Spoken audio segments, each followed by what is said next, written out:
Welcome to the 9th episode from our vlog, Team Nelson. I'm combining several elements in this installment, so you may or may not know that my family and I serve as missionaries with the Assemblies of God in the bush of Alaska. We live in Bethel, 400 air miles to the west of Anchorage. There are no roads to us, and we're not a port of call for the cruise ships.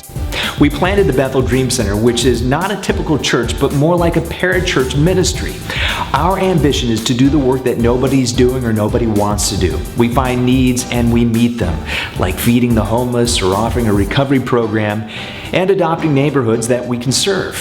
In some ways, we feel like we just got started, but in other ways, we know and feel that it's been a long haul. We arrived in September of 2013. We got plugged into the community of Bethel and God things started to happen.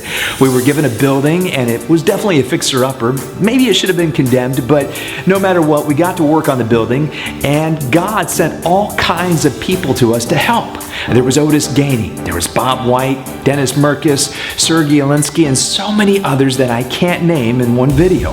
However, when we bumped into logistical issues and some challenges we just couldn't overcome, God made a way. We were halfway through the remodel and we were stuck.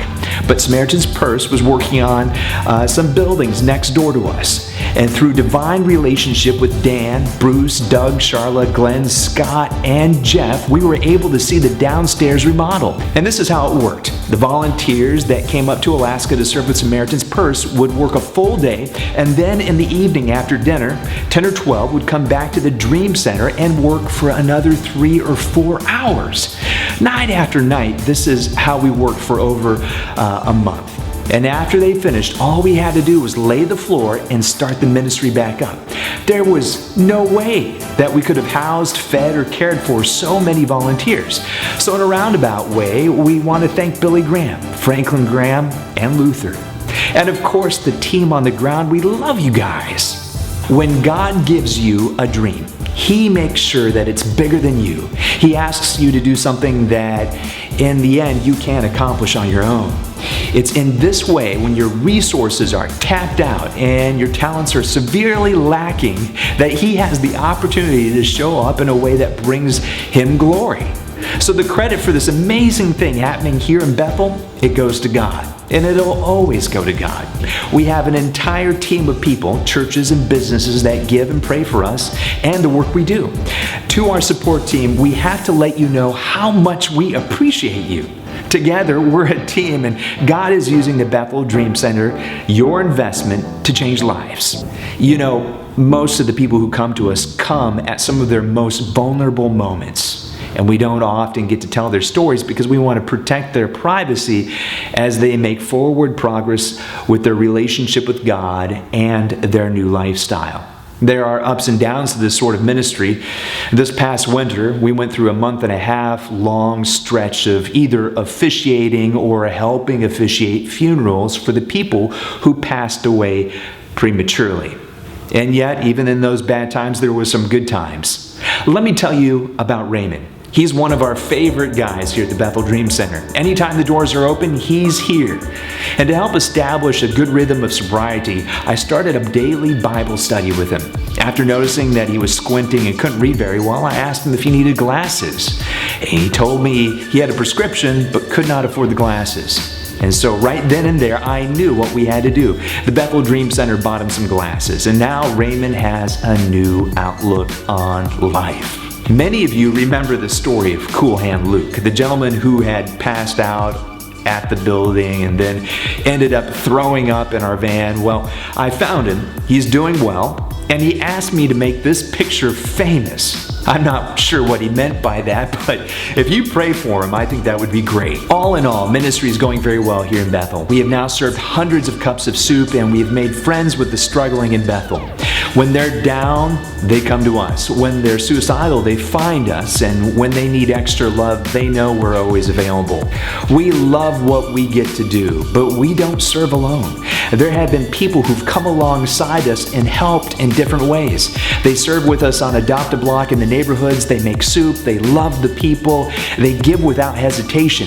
You know, my pastor growing up used to say, if you go after the people nobody wants, God will give you the people everybody wants. And it's true. We serve with the Dream Team here at the Bethel Dream Center.